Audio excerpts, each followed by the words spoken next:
Today we are going to start a new unit of 11th class, that is human physiology. That is human physiology. This is our new unit of today's class. See, here are two words are given. First one is human, as we know, means living component, living organisms, right? In the category of animal kingdom. While this one is the physiology, it is the main important word, right? Humans means हमें पता है यहाँ पे कि हम physiology, हमें physiology we should know the means of actual means of the physiology. और बात किसकी हो रही है? Human beings की हो रही है. That's why it will be considered as what human physiology, right? If I talk about the human physiology, then one scientist was there and his name was Jean Fennel, right? एक scientist थे, right? German scientist थे actually. He was a physician, and the name of that scientist was Jean Fennel, right?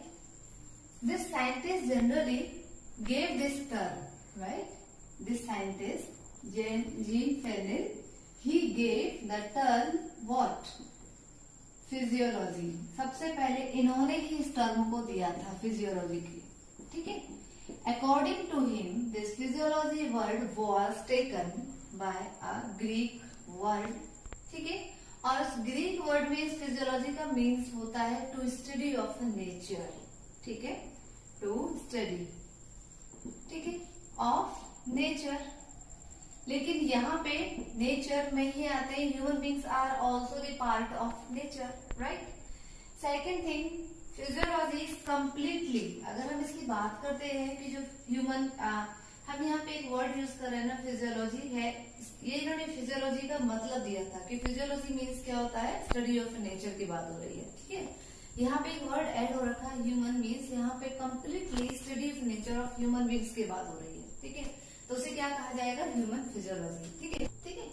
तो now according to science, right, या according to, क्योंकि ये क्या है, या we could say according to Jean Fernel, right. What will be the definition of human physiology, ठीक है. क्या है ये? First of all it is the branch किसकी, बायोलॉजी की है, ब्रांच है बायोलॉजी की, right. Branch of biology in which, ठीक है, in which the study of, right, study of, basically scientific study है इसमें, ठीक है. कैसी वाली स्टडी है? साइंटिफिक, क्योंकि साइंस की ही ब्रांच है ये. That's why scientific study of what, functions, right, and mechanism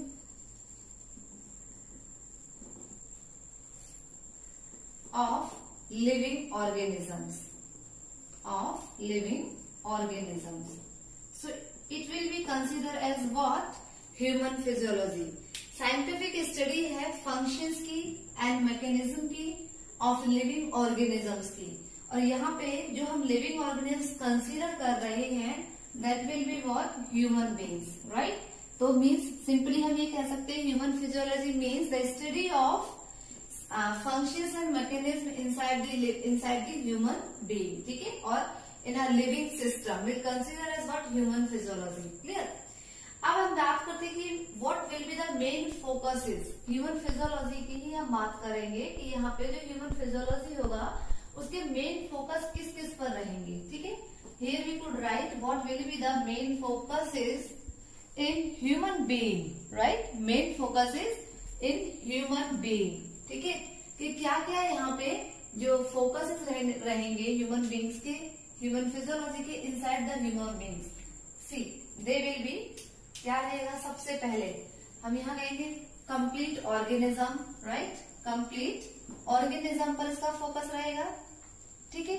complete organism के अलावा ऑर्गन सिस्टम पर फोकस रहेगा. किस पर? ऑर्गन सिस्टम पर फोकस रहेगा.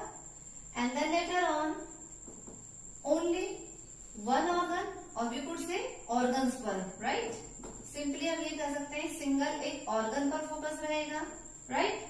एंड देन सेल पर फोकस रहेगा, एंड बायोमोलिक्यूल्स पर भी फोकस रहेगा, एंड बायोमोलिक्यूल्स। ठीक है, तो ये एक सेल जो बायोलॉजी है उसमें हम पढ़ते हैं कि किस तरीके से एक ह्यूमन बीइंग्स का फॉर्मेशन होता है। Then we know very well these biomolecules are the essential parts to form a cell, right? And whenever the grouping of cell will be there, then they will they will be formed into they will form what? Tissues, right? And tissue will form organ, then organ will together, whenever they will be having the togetherness, then they will form the organ system, and then later on the complete organism will be formed, right? So in the same pattern, human physiology focuses in the human beings mainly on these aspects, right? Complete organism means complete human beings के बारे में भी हमें बताती है। एक हम organ system की बात कर सकते हैं, right? Means this also has a focus on the organ system, then only about the single organ, then about the cell and the biomolecules also, right?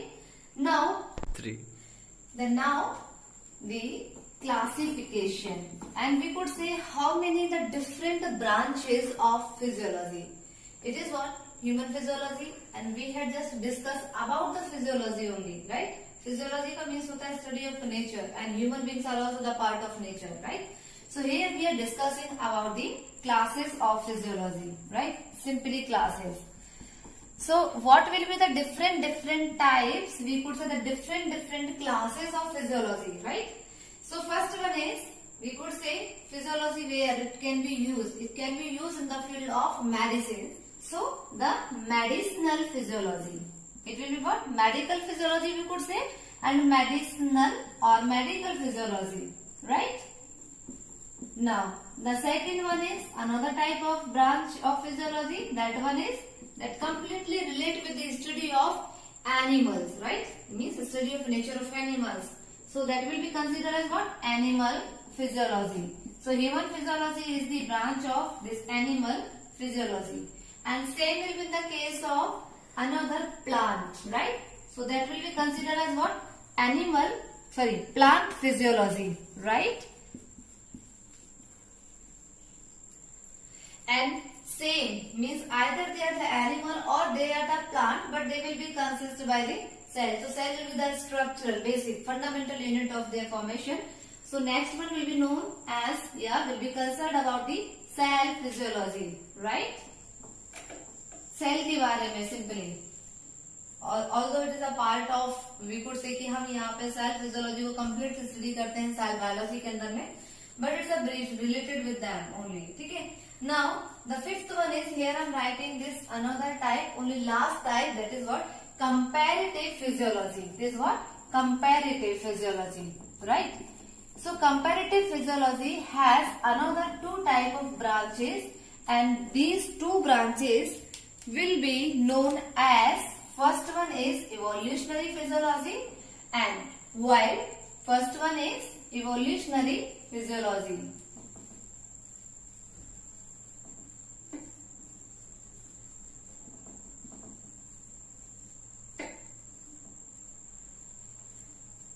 So this comparative physiology has two main branches, evolutionary physiology and environmental physiology, right? Now we had discussed the brief description about the human physiology, right?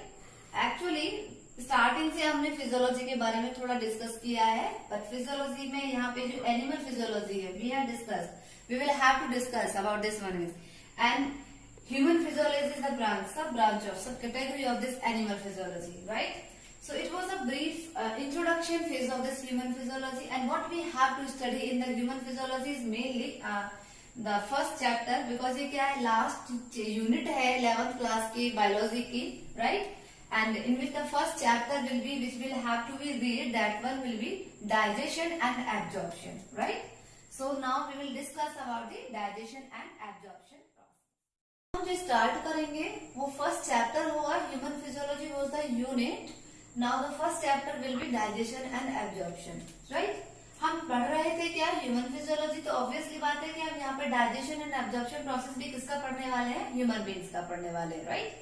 तो जितने भी animals होते हैं, here I am writing about all the animals, not only the human beings, right? All the animals are heterotrophs. They all are heterotrophs. सभी के सभी जो animals होते हैं इनका जो मोड ऑफ न्यूट्रिशन होता है वो होता है heterotrophic nutrition. So on the behalf of that they are considered as what? Heterotrophs, right? तो यहाँ पे अगर मैं लिखती हूँ सिंपली ह्यूमन बींग्स के बारे में, then human beings are also what? Heterotrophs होते हैं.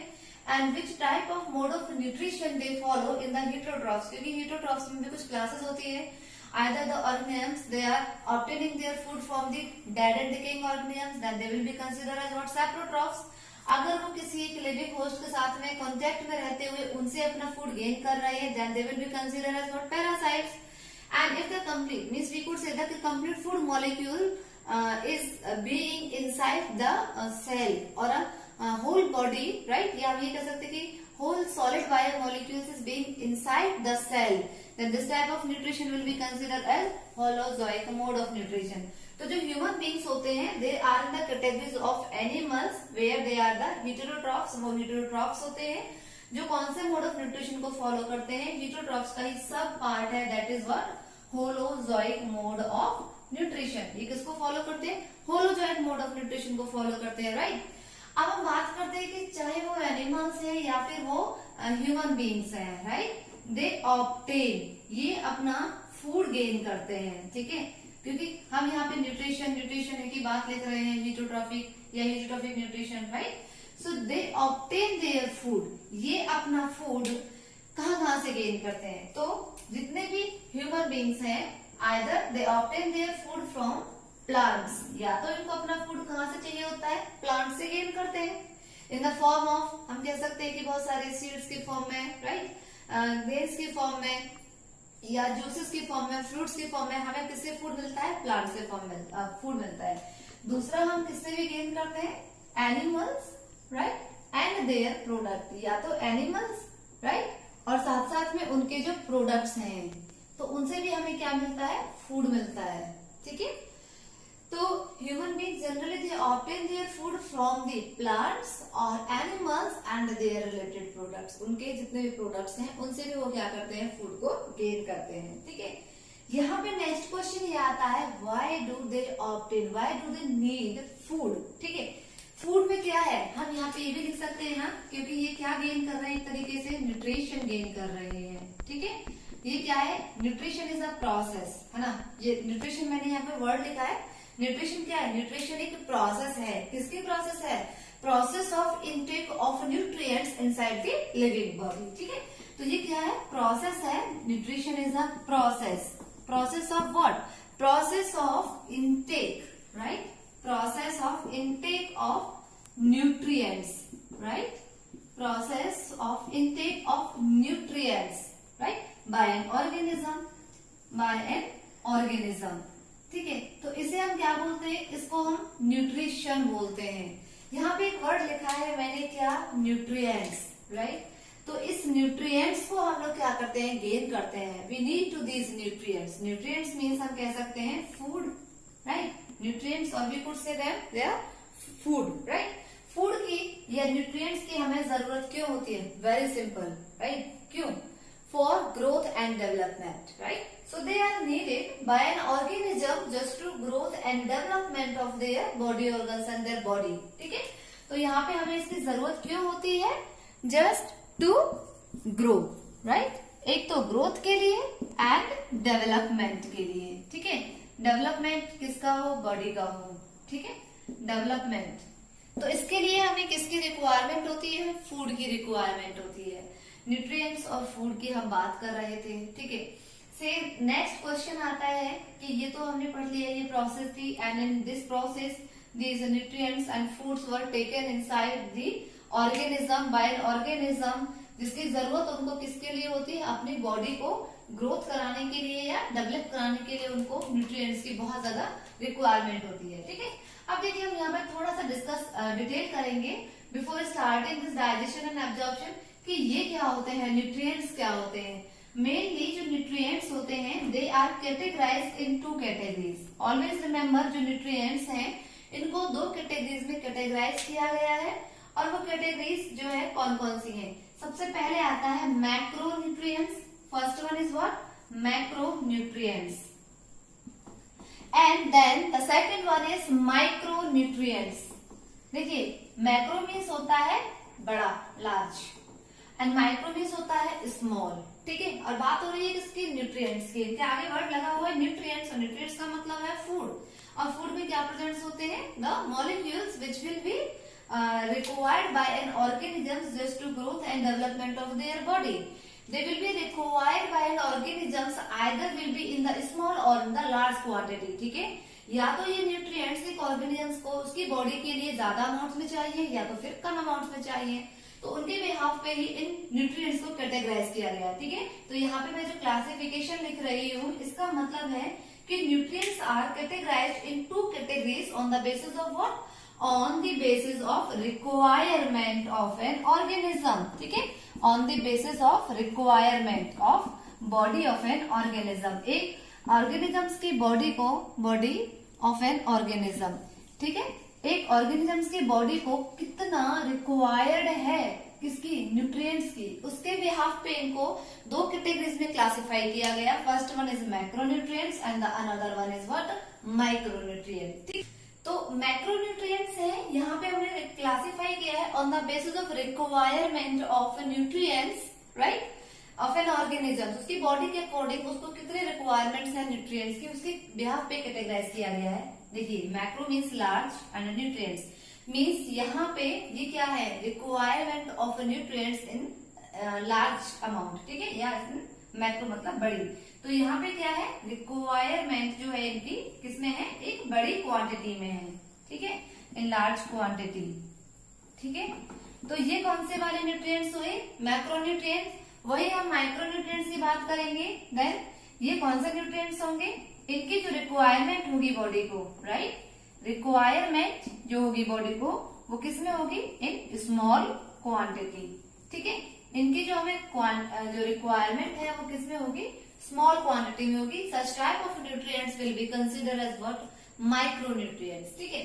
अब देखिए मेनली जो न्यूट्रिएंट्स होते हैं ना, ये कितने टाइप्स के हैं, हमने 2 में पढ़ लिए, ठीक है। लेकिन नाउ दिस माइक्रो जो मैक्रोन्यूट्रिएंट्स हैं ये कितने टाइप्स में क्लासिफाई होते हैं, they are classified into 5 types, while जो माइक्रोन्यूट्रिएंट्स हैं they are classified into 2 types. तो इन दोनों को मिलाकर के जो न्यूट्रिएंट्स बनते हैं जनरली वो कितने टाइप्स के बनते हैं, 7 टाइप्स, ठीक है। तो न्यूट्रिएंट्स आर कैटेगराइज्ड, मेनली हमने सिर्फ बिहाफ पे कि ज्यादा अमाउंट ऑफ न्यूट्रिएंट्स है या कम अमाउंट ऑफ न्यूट्रिएंट्स है बाय एन ऑर्गेनिजम्स बॉडी की, उसको कितनी रिक्वायरमेंट है उसके बिहाफ पे 2 कैटेगरीज में थे। लेकिन total overall nutrients are mainly of 7 type nutrients, in which 5 types come in the category of macro while the 2 types come in the category of micronutrients, ठीक है। अब हम डिस्कस करने जा रहे हैं कि वो जो 5 न्यूट्रिएंट्स हैं जो मैक्रोन्यूट्रिएंट्स के पार्ट है वो कौन कौन से हैं।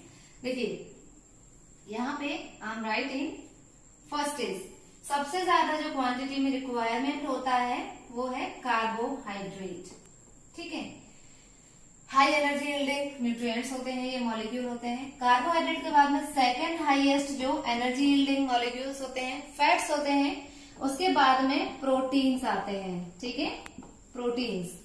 इसके बाद में जो 4th कैटेगरी आती है दैट इज फाइबर्स, राइट, ये किस में आते हैं, फाइबर्स में आते हैं, जो हम फ्रूट्स यानी कि जो रॉ वेजिटेबल्स या रॉ फ्रूट्स होते हैं जिन्हें हम सैलेड्स बोलते हैं उन वो इस कैटेगरीज में आते हैं, फाइबर्स, ठीक है, FI। इसके बाद में जो नेक्स्ट है फिफ्थ इज वाटर, ठीक है। अब मैं यहाँ पे लिखती हूँ वो जो 2 न्यूट्रिएंट्स हैं जिनकी बॉडी को रिक्वायरमेंट तो होगी लेकिन इनके जितने डोज में नहीं चाहिए, जितने हमें मैक्रोन्यूट्रिएंट्स की क्वांटिटी थी उनसे कम अमाउंट्स में माइक्रोन्यूट्रिएंट्स की रिक्वायरमेंट होती है एक ह्यूमन ऑर्गेनिज्म को, ठीक है। तो वो कौन कौन से होंगे, they will be what, minerals and vitamins, ठीक है।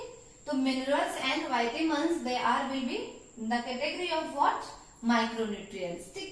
अब देखिए कार्बोहाइड्रेट, फैट्स, प्रोटीन्स, इतना तो हमें पढ़ना है। ये हम एक बायोमोलिक्यूल्स चैप्टर होगा उसमें हम स्टार्ट करेंगे कंप्लीट इनका जो केमिकल एंड जो पूरा का पूरा जो केमिकल स्ट्रक्चर्स के साथ में हम रिलेट करेंगे, इनकी कंप्लीट फिजियोलॉजी जो हम डिटेल करेंगे, मेटाबॉलिक पाथवे भी हम इनका डिस्कस करेंगे, तो बायोमोलिक्यूल्स चैप्टर में डिस्कस करेंगे, ठीक है। तो अभी हमें डिस्कस नहीं करना है इस चैप्टर में। तो यहाँ पे ये जो फाइबर्स हैं और जो H2O है, ठीक है, फाइबर्स मेनली मैंने आपको बताया था कि जितने भी रॉ वेजिटेबल्स होते हैं या रॉ फ्रूट्स होते हैं they will be in the category of fibres, ठीक है। तो जितने भी मॉलिक्यूल्स है या food, the food which will be in the category of fibres, ठीक है, उनको हम क्या बोलते हैं यहाँ पे, they are all known as what, roughage. इनको क्या बोलेंगे हम, रफेज। इनको फाइबर्स इसलिए कहा जाता है क्योंकि इनके पास में बहुत ज्यादा क्या होते हैं, फाइबर्स होते हैं। अगर आप किसी भी फ्रूट्स को इनडायरेक्टली इनहेल करते हो, ठीक है, तो उसमें क्या होता है, लॉट ऑफ फाइबर्स होते हैं and these fibres generally will help to lubricate the digestive system of an organism. अगर हम कच्चे सलाद या कच्चे फ्रूट्स या कच्चे सब्जियां गेन करते हैं then they contain a lot of fibres in their quantity and they will be help a lot in the lubrications in a digestion system, ठीक है। तो इसीलिए एक एडवाइस भी किया जाता है कि हमें ज्यादा से ज्यादा फ्रूट्स को इनहेल करना चाहिए directly, completely. We should not take in the form of juices, हमें जूस के फॉर्म में नहीं लेना चाहिए क्योंकि जूस में क्या होते हैं, जो उनके फाइबर्स होते हैं we are not able to eat them, ठीक है, हमें सिर्फ उनका लिक्विड कंटेंट मिलता है पीने के लिए, ठीक। अब हम यहाँ पे बात करते हैं किसकी, H2O, वाटर की। देखिए बॉडी को सबसे ज्यादा, अगर मैं इसको इस फॉर्म में लिख देती हूँ तो ये गलत नहीं है, ठीक है। सबसे ज्यादा रिक्वायरमेंट हमें किसकी होगी, कार्बोहाइड्रेट की, हाई एनर्जी यील्डिंग है ये, कार्बोहाइड्रेट से सबसे ज्यादा एनर्जी मिलती है, देन फैट, देन प्रोटीन्स, ठीक है। तो कार्बोहाइड्रेट की बॉडी को सबसे ज्यादा रिक्वायरमेंट है, देन फैट। अगर कार्बोहाइड्रेट्स बॉडी में नहीं अवेलेबल है देन जो कार्बोहाइड्रेट पहले से फैट में कन्वर्टेड हो चुके हैं, now the body will utilise the fat molecules and उसके बाद में लास्ट में सबसे ज्यादा अगर फैट्स भी बॉडी के अंदर नहीं होते then the protein molecules will be utilise for the digestion of an organism, ठीक है। फाइबर्स हमने डिस्कस कर लिया क्योंकि इसमें कौन आते हैं, रफेज आते हैं, जितने भी रॉ वेजिटेबल्स या रॉ फ्रूट्स होते हैं they will be the part of fibres. अब हम यहाँ पे एक चीज है वाटर, ठीक है। देखिए वाटर की मैं अगर बात करती हूँ तो दो डिपार्टमेंट होते हैं, एक होता है USDA, right, USDA means United state department of agriculture, ठीक है। इसने इसको मैक्रोन्यूट्रिएंट्स में ही कैटेगराइज किया है, ठीक है। इसके अकॉर्डिंग तो जो वाटर है वो किसके अंदर में आता है, इसी में आता है, ठीक है। इसने बोला है कि yes it should be the part of macronutrients क्योंकि हमारी या किसी भी एक लिविंग ऑर्गेन्स की जो बॉडी का पार्ट है वो नियर अबाउट 70 to 75% वाटर से मिलकर के बना हुआ है, ठीक है। और हर एक ऑर्गेन्स को वाटर तो चाहिए ही चाहिए। और यहाँ पे दूसरी एक है यूनिसेफ, ठीक है, यूनिसेफ, ठीक है। According to this organisation, UNICEF के according, UNICEF means united nation of international children education emergency fund, ठीक है। इसके अकॉर्डिंग जो वाटर है it should not be the part of macronutrient, इसने इसको कंसिडर नहीं किया है क्योंकि water does not contain any nutrients, इसमें कोई भी न्यूट्रिएंट्स नहीं होते इसके अकॉर्डिंग। लेकिन जो USDA है उसने इसके बेसिस पे, क्योंकि बॉडी का जो हम ये कह सकते हैं कि 70 to 75% body parts is completely consist by the water molecules. So according to this it will be considered in the macronutrients while according to UNICEF it will not be considered in the category of macronutrients, ठीक है। अब हम यहाँ पे next discuss करने जाएंगे कि ये किस तरीके से how they will be the part of high energy yielding categories. Then अभी हमने पढ़ा न्यूट्रिएंट्स के बारे में, मैक्रो एंड माइक्रो न्यूट्रिएंट्स के बारे में। अब देखिए कोई भी फूड मॉलिक्यूल्स है, अभी मैंने एक वर्ड बोला मॉलिक्यूल्स, राइट। तो simply all the nutrients are made up by what, molecules, ठीक है। तो हमें यहाँ पे नेक्स्ट डिस्कस करना है किसके बारे में, मॉलिक्यूल्स के बारे में। And these all molecules are required by an living organism, so that's why they will be considered as what, biomolecules, ठीक है। On the basis of this, these molecules again will be categorized into categories, right? Same things. कुछ molecules तो ऐसे होंगे जो थोड़े से complex structures में होंगे, बहुत ज्यादा मॉलिक्यूल से बहुत कॉम्प्लेक्स फॉर्म होगी उनकी, right. And some molecules those are required by an organisms, they will be of very simple form, ठीक है। सो दे विल बी, यहाँ पे हम कह सकते हैं कि इनका जो क्लासिफिकेशन हुआ है, जो कैटेगराइज हुआ है on the basis of their form, ठीक है। तो अगर ये कॉम्प्लेक्स फॉर्म में होंगे then they will be consider as what, macro molecule. अभी हमने मैक्रो न्यूट्रिएंट्स लिखा था, now we are writing here what, macro molecule, right. And second thing here, अगर वहां पे हमने माइक्रो न्यूट्रिएंट्स लिखा था, here the simple form of the molecule will be considered as what, macro molecule, ठीक है। अब देखिए कौन से तो ऐसे मॉलिक्यूल्स होंगे जो मैक्रो होंगे। मैक्रो मॉलिक्यूल मतलब ये वाले जो मॉलिक्यूल्स होंगे they are very complex molecules, ठीक है। एंड यहाँ पे जो माइक्रो मॉलिक्यूल्स होंगे they will be the simple molecules, ठीक है। एग्जाम्पल हम writing here such as carbohydrates की अगर हम बात करते हैं तो जितने भी पॉलीसेकेराइड्स में आने वाले जो मॉलिक्यूल्स होंगे they will be the type of macromolecules, ठीक है, पॉलीसेकेराइड डाइसेकेराइड्स में। तो यहाँ पे हम लिख सकते हैं in the case of example suppose starch, cellulose, glycogen, right, glycogen, gluten protein होती है जो एक that is present in the wheat, ठीक है, etcetera, they all are the type of macromolecules. Here हम writing the micromolecules, those are very simple form, ठीक है, in very simple जो उनका अरेंजमेंट होता है। जैसे कि अगर यहीं पे हम स्टार्च की बात करते हैं तो स्टार्च कॉम्प्लेक्स फॉर्म है, तो उसके सिंपल फॉर्म की अगर हम बात करते हैं तो वो क्या होंगे, जैसे ग्लूकोज, राइट, तो ग्लूकोज है। ऐसे प्रोटीन मैंने लिखा था तो प्रोटीन की भी सिंपल फॉर्म क्या होगी, अमाइनो एसिड्स, ठीक है, तो ये क्या होगी, अमाइनो एसिड, राइट। ऐसे ही अगर हम फैट्स की सिंपल फॉर्म की बात करते हैं तो वो क्या होगी, ग्लिसरॉल्स होगी, ठीक है, एक्सेट्रा। तो यहाँ पे ये क्या है, इनके सिंपल फॉर्म है इन माइक्रोमोलिक्यूल्स का, और ये क्या है, एग्जांपल है मैक्रोमोलिक्यूल्स के। देखिए जो मैक्रोमोलिक्यूल्स होते हैं they can not be directly utilised by an organism in their original form, while the micromolecules they can be directly engulfed by an organism in their original form। हम ये कह सकते हैं कि यहाँ पे ये जो उनकी फॉर्म है, जो बॉडी है, चलिए ऑर्गेनिजम्स तो उनको ले सकता है, हम लोग आटा चावल दाल सब कुछ एक साथ खा सकते हैं, ठीक है, लेकिन दैट डिपेंड्स कि हमारे जो बॉडी सेल्स होंगे अब वो उनको किस तरीके से यूटिलाइज करेंगे, ठीक है।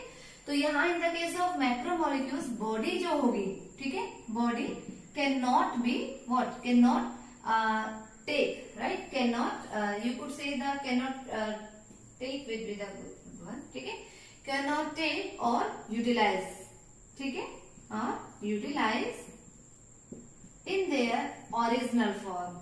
आया समझ में, ठीक है, ओरिजिनल फॉर्म में बॉडी उनको न तो ले सकती है न ही उनको यूटिलाइज कर सकती है, तो इन्हें हम क्या कहते हैं, मैक्रोमोलिक्यूल्स कहते हैं। लेकिन यहाँ जो सिंपल मॉलिक्यूल्स होते हैं बॉडी कैन बी, ठीक है, कैन इजीली अपटेक, ठीक है, या इनटेक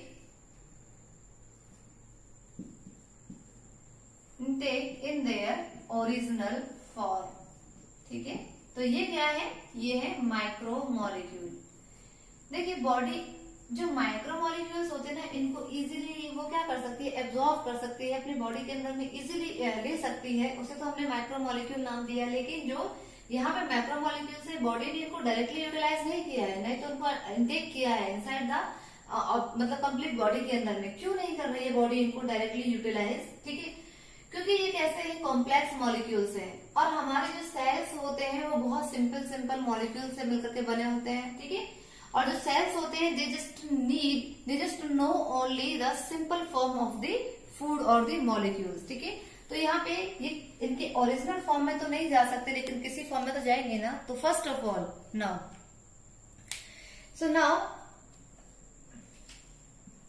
ठीक है, now in their original form में तो वो नहीं जा सकते हैं, but body will what it will B do, now the body will be completely broken down the complex food molecule into the simpler molecules। यानी कि अभी जो ये कॉम्प्लेक्स मॉलिक्यूल थे अभी क्या हो जाएंगे, ये ब्रेक डाउन हो जाएंगे, ठीक है। Body will utilise, original form में तो यूटिलाइज नहीं किया ना, body will utilise first of all by utilise by the break down, ठीक है, break down of what, complex. Body इनको क्या करेगी, सबसे पहले जो इनकी कॉम्प्लेक्स फॉर्म होगी, ठीक है, उस कॉम्प्लेक्स फॉर्म से इनटू सिंपलर फूड में क्या करेगी, कन्वर्ट करेगी इनटू सिंपल फॉर्म, ठीक है।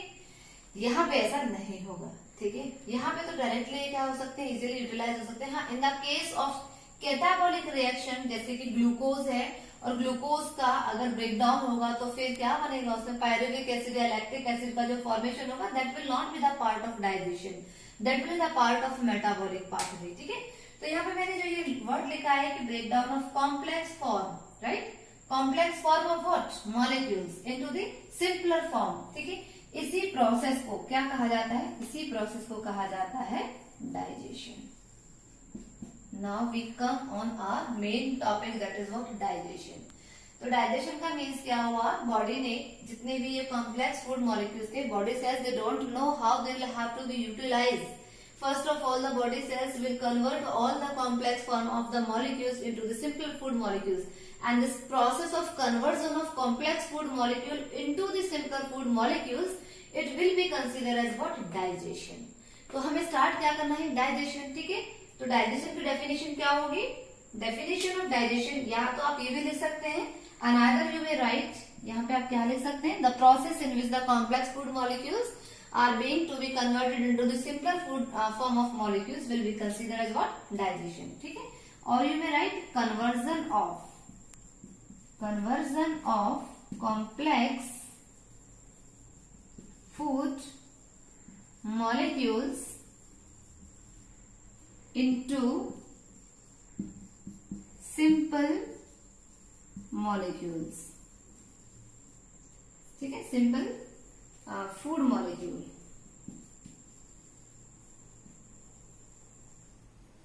इसे हम क्या कहेंगे?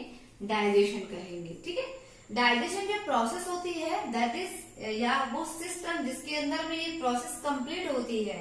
ठीक है, the system will be known as what? Digestive system.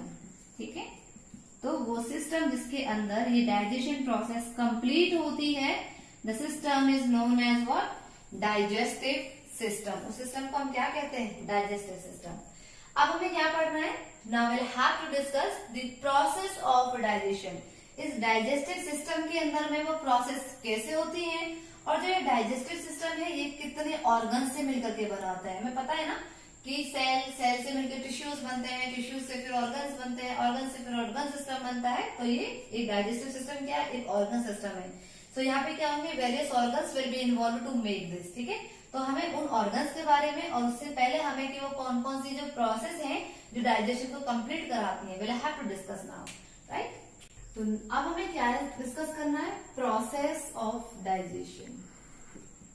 ठीक है, process of digestion.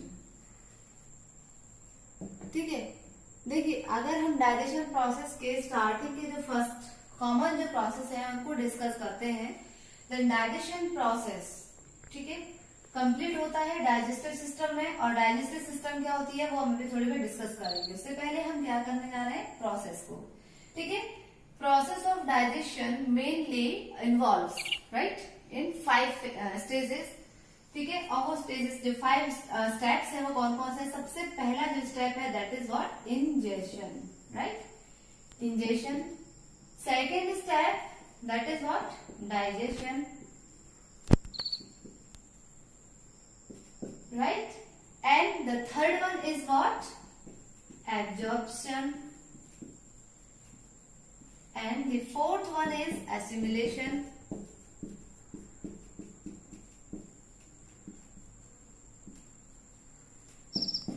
And the last one is egestion. देखिए ये टोटल 5 स्टेप्स हैं जिनमें डाइजेशन पूरा कंप्लीट हो जाता है. ठीक है, सबसे पहले यहाँ पे जो स्टेप है वो क्या है? इंजेक्शन. ठीक है, इंजेक्शन का मतलब होता है एंट्री होना. ठीक है, किसकी? फूड की. ठीक है, एंट्री ऑफ फूड मॉलिक्यूल. ठीक है, और एंट्री फूड मॉलिक्यूल की कहाँ हो रही है?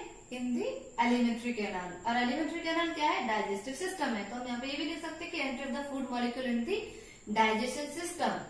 तो उसे हम क्या बोलते हैं? इंजेक्शन बोलते हैं. ठीक है, ये जो इंजेक्शन है it is mainly of 2 types.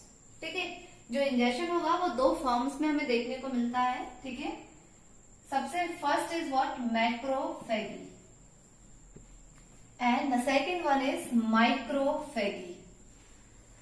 Microphagy, right? देखिए macro same again large, phagy means होता है एनगल्फ. ठीक है, और एनगल्फ का मतलब इनहेल कर जाना. ठीक है, जो मैक्रोफेगी है वो किसमें देखने को मिलता है? हमें जितने भी हमारे हायर एनिमल्स होते हैं. ठीक है, macrophagy occurs in the higher animals. यानी कि जो मोड ऑफ इंजेक्शन है वो हायर एनिमल्स में कौन सा होता है? मैक्रोफेगी होता है. ठीक है, the mode of injection in the higher animals, ठीक है, is known as what? Macrophagy. वहीं पे अगर हम बात करते हैं माइक्रोफेगी किसमें देखने को मिलेगा हमें? लोअर एनिमल्स में. ठीक है, यहाँ लोअर ऑर्गेनिज्म, ठीक है। लोअर ऑर्गेनिज्म जैसे कि जो सिंगल सेल्ड ऑर्गेनिज्म आप कह सकते हैं इन्हें, ठीक है। जैसे फॉर एग्जांपल अमीबा है, ठीक है। एग्जांपल यहाँ पे आप लिख सकते हैं amoeba, paramecium, euglena, right. They all will be in the category of what, microphagy. इनमें जो इंजेक्शन होगा, इंजेक्शन ऑफ फूड मॉलिक्यूल होगा, वो कौन, उसे क्या कहेंगे हम, माइक्रोफेगी।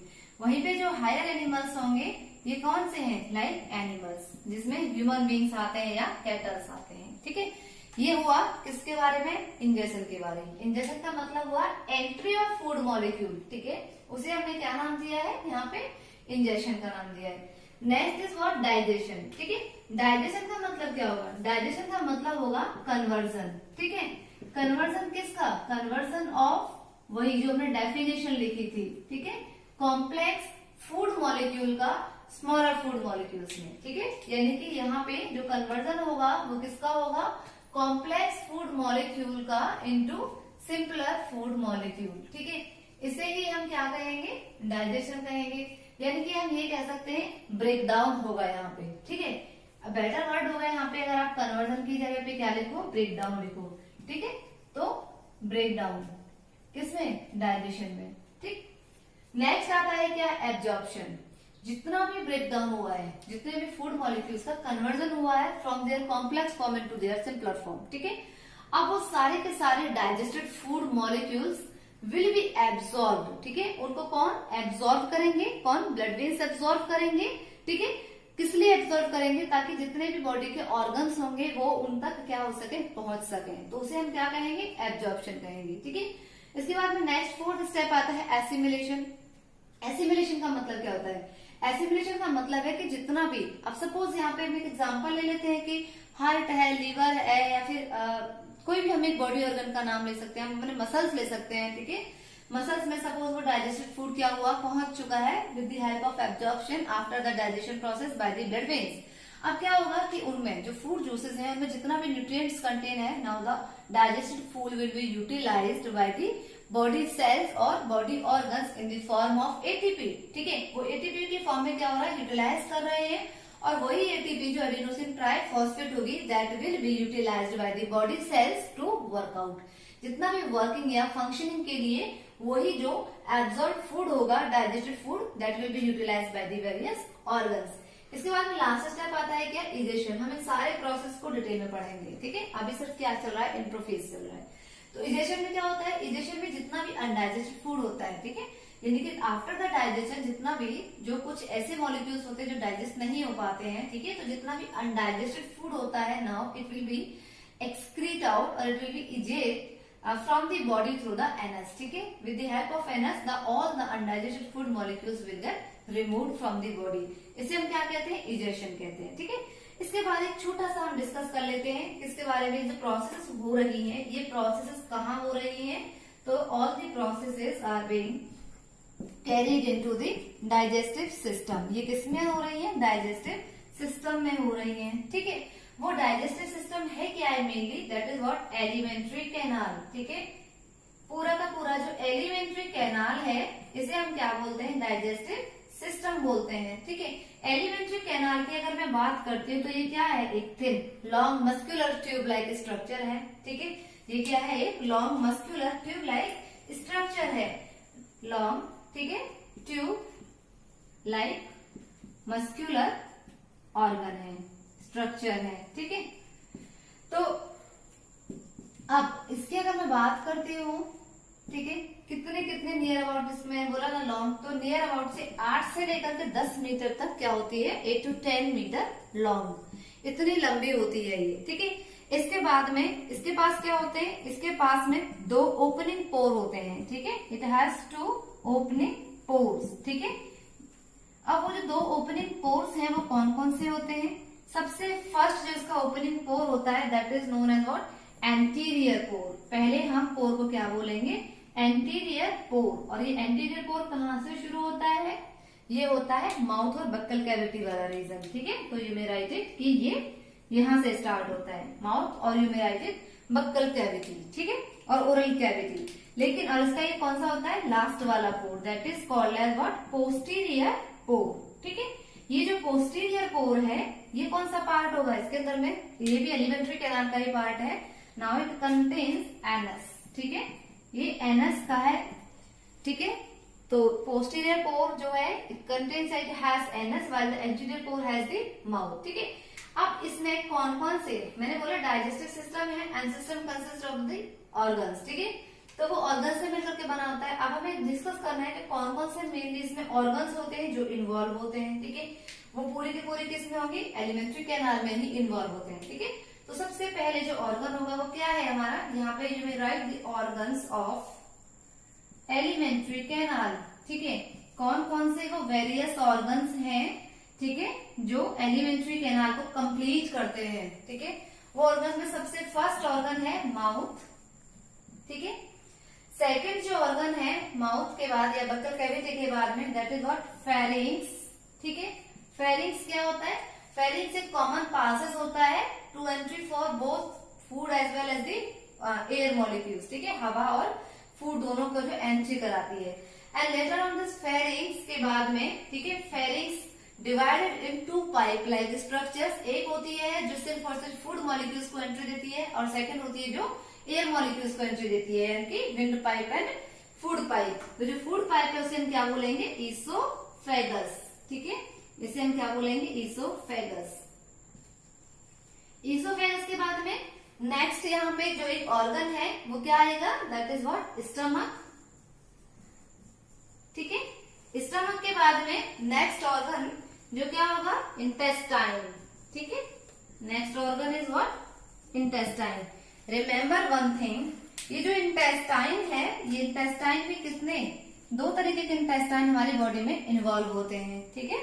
तो वो कौन कौन से होंगे, सबसे पहले स्मॉल इंटेस्टाइन, ठीक है, स्मॉल इंटेस्टाइन साइज में ये लार्ज इंटेस्टाइन से कहीं ज्यादा बड़ी होती है, ठीक है, and it is what, large intestine. इसका size near about only 2 metre तक का होता है, लेकिन इसकी जो वॉल होती है वो काफी मोटी होती है, जिसकी वजह से इसका नाम दिया गया है लार्ज इंटेस्टाइन, ठीक है। अगेन दिस स्मॉल इंटेस्टाइन, इसके पास में भी क्या होते हैं, 3 रीजन्स होते हैं। मैं यहाँ पे इसको रब कर रही हूँ ताकि आपको इजीली दिखाई दे सके, ठीक है। तो small intestine again it has 3 main parts, ठीक है। इसके कौन कौन से पार्ट्स होते हैं, first of all duodenum, second one is jejunum and the third one is ileum. We will discuss all these parts in detail. While जो large intestine है, it has again 3 main parts. इसके भी कितने parts होते हैं, 3, ठीक है। और वो 3 main parts कौन कौन से होते हैं, सबसे पहले कोलोन, ठीक है, कोलोन। और ये कोलोन जो होता है वापस से इट हैज 3 अनदर पार्ट्स, इसके भी 3 पार्ट्स होते हैं, ascending colon, descending colon and transverse colon, only on the basis of the position of their, ठीक है। इसके बाद में रेक्टम एंड सीकम, ठीक है। मेनली जो इलियम पार्ट है वो यहाँ सीकम से कनेक्ट होता है, ठीक है। इलियम क्या है, इसका सबसे लोअर मोस्ट पार्ट होता है स्मॉल इंटेस्टाइन का, जो किसके साथ कनेक्ट होता है, सीकम के साथ कनेक्ट होता है, ठीक है। और सीकम से ठीक पास में क्या कनेक्ट होती है, जो नेक्स्ट ऑर्गन हम यहाँ पे लिख सकते हैं, वर्मीफॉर्म अपेंडिक्स, जो अभी नाउअडेज एक क्या है, अपेंडिक्स एक वेस्टिजियल ऑर्गन है, क्योंकि अब ज्यादातर human beings are completely based on the complex food molecules. They had completely denied to take the cellulosic material और plant containing material, so इसीलिए इसका कोई भी यूज नहीं है, क्योंकि मेनली अपेंडिक्स का फंक्शन होता है just to digest the cellulosic material, ठीक है। तो इसीलिए अभी कैसी हो गई है, वेस्टिजियल ऑर्गन हो गई है, ठीक है। तो सीकम और ये इलियम कनेक्ट होती है आपस में, ठीक है। इसके बाद में फिर नेक्स्ट कोलन और बाद में क्या होता है, रेक्टम, और रेक्टम किसके साथ कनेक्ट होता है, एनस के साथ में, ठीक है। तो ये क्या है, completely it is about the organs of alimentary canal. तो ये तो थे ऑर्गन्स। अब इसमें क्या बचते हैं, कुछ ग्लैंड्स भी बचते हैं, ठीक है। और वो ग्लैंड्स में आते हैं कौन कौन से, लिवर एंड पेनक्रियास, ठीक है। Liver and pancreas will be the part of organs of alimentary canal. आप उनको चाहे तो लिख सकते हैं कहीं भी साइड में, ठीक है। कि वो liver and pancreas will also be the part of organs of alimentary canal, but here I didn't write because they are not organs, they are the glands. So हम यहाँ पे अगर next heading बनाते हैं कि what will be the glands of the alimentary canal, तो उसमें क्या आएंगे, ठीक है, digestive glands नहीं आएंगे, they will be the part of liver and pancreas, apart the digestive glands, that are the salivary glands, ठीक है. So it was all about the process of digestion along with the organs that are involved in the alimentary canal in brief only. Now we'll have to discuss in detail one by one in the another class. Thanks.